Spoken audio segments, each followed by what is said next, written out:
All right, let's take a look at this thing. The wire moves to the right at 12.5 meters per second. What is the EMF generated? Which end of the wire is the positive end? Okay. Let's answer the last question first.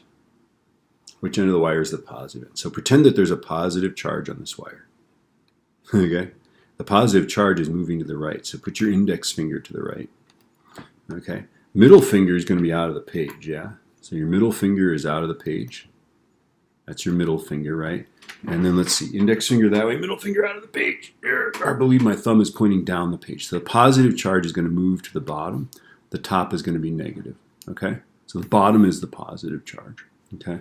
Now let's figure out the EMF, okay?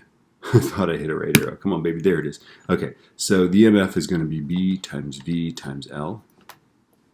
Okay, so the B is 1.7 Teslas.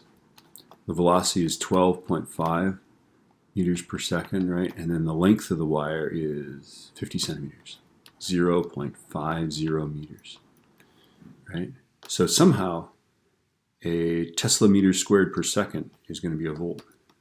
I'll leave that for the talented and gifted to figure out. Okay, so 1.7 times 12.5 times 0.5 is 10.625 volts, right? And the bottom is the positive side.